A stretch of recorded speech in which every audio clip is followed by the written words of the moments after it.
بنعمة المسيح وبإرشاد الروح القدس نأخذ بعض التأملات الروحية حول حيل عدو الخير. حيل عدو الخير. وحيل عدو الخير هي الطرق والأساليب التي يحاول بها عدو الخير إسقاطنا في الخطية، أو نقول عن حيل عدو الخير هي تلك الحروب الروحية التي يشنها عدو الخير ضد أولاد الله. أو ممكن نقول أن حيل عدو الخير هي تلك التجارب التي يجربنا بها عدو الخير لكي نسقط في الخطية، كما جرب آدم فسقط، وكما جرب الرب يسوع 3 مرات في جبل التجربة وانتصر لأجلنا. في مرة سابقة تكلمنا عن طبيعة عدو الخير في حروبه. طبيعة عدو الخير،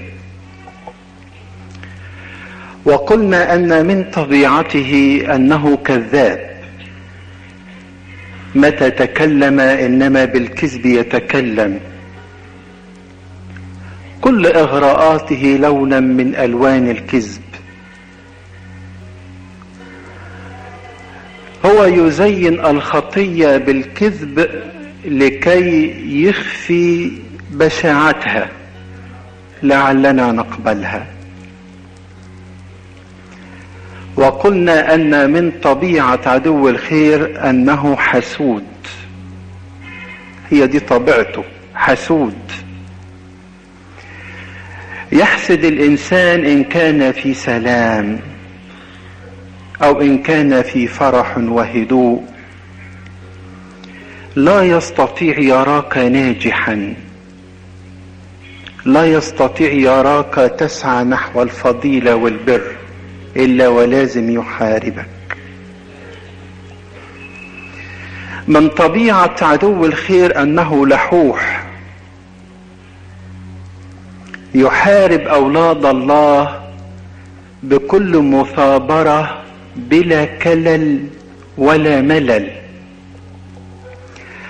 ومن كثرة إلحاحه وبالذات في حرب الفكر بنسقط ونستسلم للخطية. وقلنا أيضا من طبيعة عدو الخير أنه نهاز للفرص. نهاز للفرص، بيستغل الفرص. يراقب أي ضعف، أي كسل، أي فتور، يراقب أي عوز، أي احتياج، ويحاربنا به أيا كانت طبيعة عدو الخير. فنحن في هذا اليوم نركز حول تجارب عدو الخير، حيله وأساليبه وطرقه. معلمنا بطرس الرسول في رسالته الأولى يقول لنا: اصحوا واسهروا، لأن إبليس خصمكم كأسد زائر يجول ملتمسا من يبتلعه هو. كأن معلمنا بطرس يريد أن يقول لنا: انتبهوا، تيقظوا، اصحوا لروحكم، لأن عدو الخير بيتمشى في وسطكم، بيحاول بكل أساليبه وطرقه وتجاربه لكي يسقطنا في الخطية ويهلكنا. معلمنا بولس لا يكتفي ان نصحى ونتيقظ، انما يعطينا ما هو اكثر. معلمنا بولس يقول لنا البسوا سلاح الله الكامل. الموضوع مش موضوع بس ان احنا نصحى ونتيقظ، ده احنا لازم نتسلح بايه؟ سلاح الله الكامل، لكي تقدروا ان تثبتوا ضد مكايد ابليس. ليه ده كله؟ قال دي مصارعتنا ليست مع لحم ودم، بل مع الرؤساء، مع السلاطين، مع ولاة العالم على ظلمة هذا الدهر، مع أجناد الشر الروحية في السماويات، مع رئيس سلطان الهواء الروح.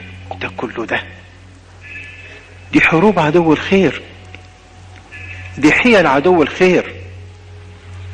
مش بس نصحى ونتيقظ ونتنبه، بل نلبس سلاح الله، لأن دي مكايد مكر ودهاء وخبث وخداع. دي مصارعات، ويريد شيء بالملموس. ده حروب نفسية وحروب عاطفية وحروب روحية وحروب جسدية، من كل أنواع الحروب. ليست مع لحم ودم، بل مع الرؤساء، مع السلاطين، إلى آخره. وهي دي طبيعة عدو الخير. فعدو الخير من طبعه يقاوم ملكوت الله، ويحارب الساعين نحو الملكوت. مكتوب عنه كده: أعطي أن يصنع حربا مع القديسين ويغلبهم. بيحارب أولاد الله في شخص الرب نفسه. هو بيحاربنا ليه؟ احنا أولاد ربنا. طب وليه يا رب عطيته أن يصنع حربا معانا؟ ليه يا رب عطيته يجربنا؟ هذه الحيل والتجارب والطرق والأساليب اختبار لحرية إرادتنا. كل حيل عدو الخير ده اختبار لحرية إرادتنا، ننال من وراها خيرات الملكوت، لأنه لا يكلل إلا الذي انتصر، ولا ينتصر إلا الذي حارب.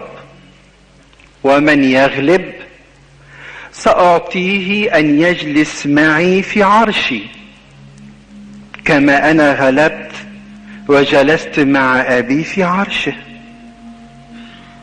من يغلب فسأعطيه ثيابا بيض، أجعله عمودا في هيكل إلهي. أنا من يغلب سأعطيه أن يأكل من المن المخفى، سأعطيه اسما جديدا ولا يعرفه إلا الذي أعطي له. لن أمحو اسمه من ملكوت الله، وسأعترف به أمام أبي وأمام ملائكته. شوفوا الغلبة بقى لما يكون الإنسان لما ينظر للمكايد والمصارعات. ليه يا رب كل ده اختبار لحرية إرادتنا. واللي هيغلب سينال خيرات الملكوت، يأخذ خيرات الملكوت. طب وخيرات الملكوت دي وضعها ايه يا رب؟ مجرد تعبيرات؟ دي وعود، وأمين هو الله في وعوده. من يغلب سأعطيه وسأعطيه وسأعطيه. ويبقى سفر الرؤيا هي وعود الرب للغالبين، إن كان في سفر الرؤيا أعطي له أن يصنع حربا، ففي نفس السفر الرب يعد المنتصرين الغالبين سأعطيهم كل خيرات السماوات. وما بنكتفيش ان الواحد يبص للخيرات ويحاول يحارب مع عدو الخير، انما نحن نصلي لكي ينجينا الرب من حيله وتجاربه. رغم كل الخيرات، رغم كل البركات اللي هناخدها في السماويات، رغم كل العطايا، بنطلب من الرب ينجينا من حيل عدو الخير. صلاة الغروب كل يوم نقول يا رب اقبل تمجيدنا هذا الذي صار الآن، ونجنا من حيل المضاد، وابطل سائر فخاخه المنصوبة لنا. كل يوم الواحد كده يقول يا رب نجيني من حيله وفخاخه، ولولا معونة ربنا، لولا عنيته، ما كنا نجينا من حيله وفخاخه. ترى هل جازت نفوسنا الماء الذي لا نهاية له؟ مبارك الرب الذي لم يسلمنا فريس لأسنانهم. نجد أنفسنا مثل العصفور من فخ الصيادين. الفخ انكسر ونحن نجونا، عوننا باسم الرب إلهنا. هو اللي بيعيننا رغم خيرات الملكوت وبركاته، لكن الله ينجينا من حيله ومن تجاربه. من حيل عدو الخير أنه يقدم لنا الخطية في ثوب الفضيلة. يقدم لنا الخطية في ثوب الفضيلة، لأن عدو الخير لا يقدم لك الخطية بطريقة مكشوفة هترفضها، لكنه يقدم الخطية باسم غير اسمها، وهي الخطية. يقدمها لك باسم غير اسمها وباسلوب سهل، بحيث تلبس الخطية اسم فضيلة، ثوب فضيلة، فيسهل عليك انك ترضى بيها وتعيش مع الخطية دون ان يؤنبك ضميرك. دي حيلة من حيل عدو الخير.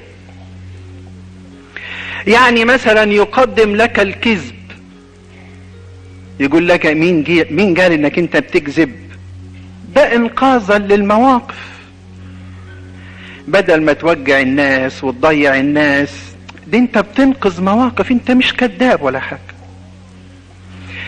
ده نوع من التصرف الحسن، انت بتتصرف بطريقة حسنة، انت مش كذاب، انت نيتك صافية، دي كذبة بيضة مش مشكلة. او يقدم لك القسوة، ما يقولكش القسوة ده تحجر في القلب، انما يقول لك القسوة ده رجولة، ده قوة في الشخصية. اصل انت راجل ما تحبهاش ميلة، راجل دهري لا تلف ولا تدور، وتبقى قاسي القلب ومتحجر. لكن عدو الخير ما يقدم لكش القسوة بصورة الطريقة المكشوفة، لازم يلبس الخطية ثوب فضيلة عشان تعيش قاسي دون ان يؤنبك ضميرك، وتعيش بطبع الكذب دون ان يؤنبك ضميرك. زي الناس اللي هم ابعدوا الاطفال عن الرب يسوع، فكركم كان الشيطان بيعتبرها دي قسوة؟ هم ما اعتبروهاش قسوة، هم اعتبروها حفظا للنظام، منعا للشوشرة، مع ان الرب قال دعوا الاولاد يأتون اليهم ولا تمنعوهم، لان لمثل هؤلاء ملكوت السماوات. يقدم لك عدو الخير مثلا عصرة التزين غير اللائق. عدو الخير يقول لك مين قال ده تزين غير لائق، ولا ده عصرة، دي شياكة، دي أناقة، ده موضة حلوة وجميلة، رقي وتحضر ومدنية، واللي ما يفهمش كده خلاص خليه في حاله، دي مش عصرة. او التهكم على الغير واستهزاء بالغير، يقول لك ده نوع من دلة المحبة وخفة الدم وظرف شوية حاجات كده بتروح عن الناس وتروج عن الناس. وهكذا يعطي كل خطية ثوبا جديدا، فنقبل الخطايا وإذ بنا نعيش في الخطية دون أن ندري، نعطيها اسما غير اسمها. اسلوب اخر او حيلة اخرى من حيل عدو الخير، يحاربنا بالشك، والشك ده جحيم في النفس. لما يدخل الشك في عقل الانسان وقلبه، من الصعب انك تطرد هذا الفكر من داخلك. يشككك عدو الخير في كل مجال من مجالات الحياة، في كل امور الحياة يشككك عدو الخير. والانسان وهو في حالة شك يبقى انسان ضعيف، من السهل ان عدو الخير ينتصر عليه، وهو ده اللي عايزه عدو الخير. مع ان الرب بيعاتب: لماذا شككت يا قليل الإيمان؟ يشككنا في الأمور الاجتماعية، في أمور الحياة الاجتماعية. يعني إيه؟ يعني يضع الشك بين الزوج والزوجة، يضع الشك بين الصديق وصديقه، يضع الشك بين الرئيس ومرؤوسيه، يضع الشك بين الشركاء في العمل، يشككك في محبة الواحد للآخر، أو يشككك في إخلاص ونيات الواحد للآخر، يشككك في مقاصد الناس وتصرفاتهم وسلوكهم، يضع سوء الظن في داخلك فتتزعزع العلاقات بين الناس، وهو ده اللي عايزه عدو الخير. لما الواحد يشك، العلاقات والترابط يبقى فيها انقسامات ونزاعات، تتعب وتتعب اللي حواليك، ويبقى كله حرب من عدو الخير وليس شيء به من الحقيقة. كله شك ووهم وكله خيال، كله كذب في كذب، وهي دي طبيعته، كذاب. وكل الامور اللي بتحدث حرب، مجرد حيلة من حيل عدو الخير. ده ممكن يشككك في الله نفسه، يشككك في ربنا. لك هو ربنا موجود؟ انت بتصدق ان ربنا موجود؟ الحرب دي حارب بيها عدو الخير شعب الله في البرية، قالوا: أفي وسطنا الرب أم لا؟ ربنا موجود؟ فين ربنا الموجود؟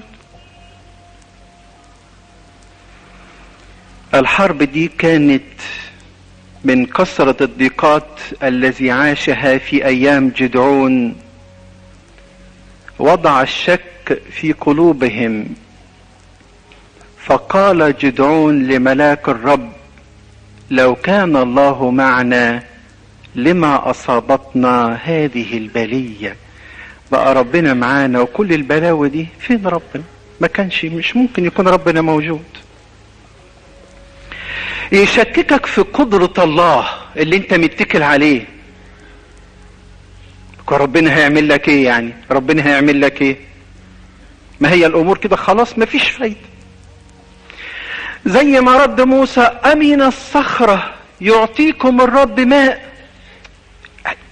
دي صخرة، الصخرة دي تدي ماء ازاي الصخرة؟ عدو الخير يقول لك كده، يعني هو يعني ربنا يعني بيفتح بيفتح قوة في السماء وينزل من فوق خيرات، هيعمل لك ايه ربنا؟ ما خلاص ما فيش فايدة، ويشككك في قدرة ربنا. ده ممكن يشككك حتى في وعود ربنا، في وعود الرب. أحقا قال الله؟ لا، ده مين قال من ربنا اللي قال؟ أحقا قال الله ها أنا معك واحفظك وأردك إلى هذه الأرض. شوفوا معلمنا بولس، الرب قال لي لا أهملك ولا أتركك حتى إن نقول واثقين الرب معين لي فلا أخاف ماذا يصنع بي الإنسان. العبارة لا أهملك ولا أتركك قيلت ليشوع بن نون، وده وعد لكل واحد منا. معلمنا بولس اعتبر وعد له شخصيا، ويجي عدو الخير أحقا قال الله؟ معقول ربنا قال لك كده؟ ده ممكن يشككك في الفضيلة نفسها. يجي عدو الخير وهو بيشككك في الفضيلة. قناة تراث كنيستنا القبطية. يقول لك ايه لازمة الاتضاع والوداع؟ يعمل الموضوع ده بيضعف من شخصيتك ويخلي الناس تتلاعب بيك ويستغلوك. موضوع ده مش عملي في امور الحياة. سيبك من الاتضاع وسيبك من الوداع. ويجي بعد كده يشككك في الطهارة والعفاف. لا، موضوع الطهارة والعفاف دي قلة خبرة وقلة معرفة. اختبر وتعلم، كن عارفا للخير والشر ويدخلك نحو النجاسة. يجي في وقت كده الشيطان ويكون الامور تحتاج لصمت، يقنعك بالكلام ويقدم ليك أهمية الكلام وفوائد الكلام عشان الأمور تعلى وتتشعلل وتخرب. وهو ده اللي عايزه عدو الخير. لا عايزك تسلك في فضيلة، ولا عايزك تتكل على ربنا، ولا عايزك تثق في الآخرين. يشككك في كل أمور الحياة حتى في نفسك. من ضمن حروب عدو الخير أيضا وحيله حرب اليأس. حرب اليأس. هو الإنسان لما بييأس معنوياته بتتحطم وبيفقد الثقة في نفسه، وبيفقد الثقة في الرب الإله نفسه وفي العشرة مع الله. وهو ده اللي عايزه عدو الخير. يجيب لك حرب اليأس ازاي؟ تكون ضربات كده ورا بعض بلا هوادة، ويجي الشيطان يقول لك بص كده لنفسك، اصل انت ما فيش فايدة فيك. بص كده، بص لروحك كده، انت خلاص ما تنفعش لربنا، فتيأس. او يجي كده يحاربك بتجربة صعبة ويسقطك فيها، وبعدها يقول لك عدو الخير من اين لك الخلاص؟ ليس لك خلاص بإلهك. هو اللي زيك انت في الخطية زي كده شنيعة، مفيش فايدة، زي ما حصل مع يهوذا. رغم ان يهوذا اعترف وقال انا سلمت دما بريئا ورجع 30 من الفضة، لكن حوطه اليأس، ومن كثرة اليأس اهلك نفسه. هو ده اللي عايزه عدو الخير. وممكن تكون حرب اليأس تأتي من خطية سهلة، لكن عدو الخير يضخم من الخطية ويهول في الاعتراف عشان تتحطم معنوياتك، ويقول لك ما فيش فايدة، خلاص انت هتعمل ايه؟ العملية خلصانة، انت خلاص خلصت. لان عدو الخير يسهل الخطية فتسقط، ويصعب الاعتراف فتهرب من ربنا، ويحاربك بتكرار الخطية فتيأس من نفسك، ويشهر بيك لكي تفشل من كل حياتك الروحية. هو ده اللي بيعمله عدو الخير، ياخدك خطوة بخطوة، ياخدك مرحلة بمرحلة، وتبقى كلها خطة او حيلة من حيل عدو الخير لكي تيأس وتتحطم معنوياتك.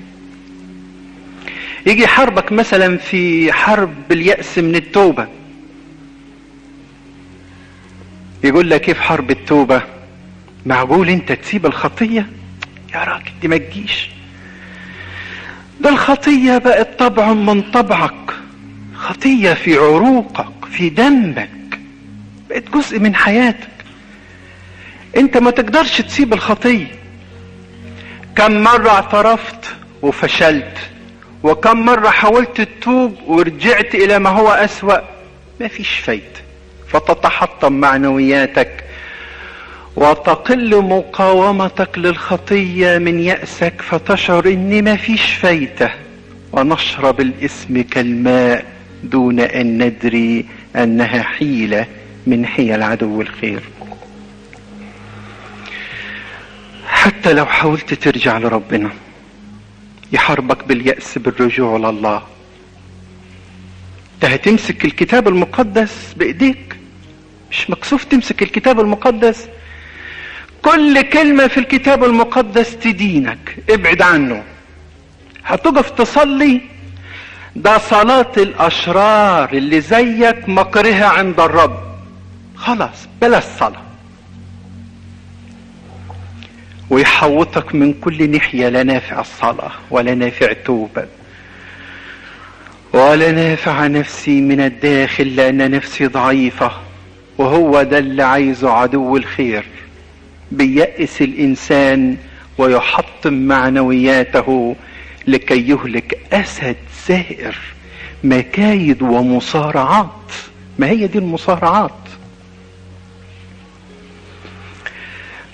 ما فيش أكتر من معلمنا بطرس الذي أنكر الرب يسوع وبكى بكاء مرا، لكن مرارة النفس لم تدخله في اليأس، واليأس لا يشترك مع المحبة. أتحبني يا بطرس؟ أنا أنكرتك يا رب، أنا عارف أنك ضعيف يا بطرس، والرب يعلم جبلتنا أننا تراب نحن، مهما كانت الخطية فلا يأس مع المحبة، والله محبة. من ضمن حروب عدو الخير التأجيل والمشغولية، نأجل وننشغل. دي حروب كلنا بنتحارب بيها، كلنا بنتحارب بيها. أعمال عدو الخير كلها تتصف باللهوجة والسرعة. لما يجي مثلا لحظة غضب ولا لحظة شهوة ولا لحظة أنانية، تبقى في حافز في داخلك، الشيطان عايزك بسرعة تغضب وبسرعة تبقى كده برغباتك الجسدية ويسقطك وتندم. الواحد يجي يفكر ايه اللي عمله ده، كله جه بسرعة، لأن دي أعمال عدو الخير. أما أعمال تخص الرب الإله فعدو الخير ضمن حيله يؤجل كل أعمال الله في حياتنا. عايز تصلي بس استنى، طول بالك، ما انت هتصلي، الدنيا ما طارتش، هنصلي، الأمر في ايدينا احنا بس كده نحكي الحكاوة دي، طب نسمع الموضوع ده، طب ما عرفش، ما هو هنصلي، ووقت ورا وقت وتروح الصلاة. تايه على طول، لدرجة ان ما فيش وقت لنفسك وما فيش وقت لروحك، ما انتش متيقظ لأبديتك، ما انتش متيقظ لنفسك، مشغول على طول، هموم الدنيا واخداك ومشغوليات العالم واخداك، وكل ده حرب من حروب عدو الخير. وماذا يستفيد الإنسان لو ربح العالم كله وخسر نفسه. رغم كل الخيرات اللي بننالها من وراء النصرة، فإننا أيضا نصلي وسنصلي أن ينجينا الرب من حيل عدو الخير، وأن ينجينا من سائر فخاخه المنصوبة لنا. له المجد في كنيسته للأبد.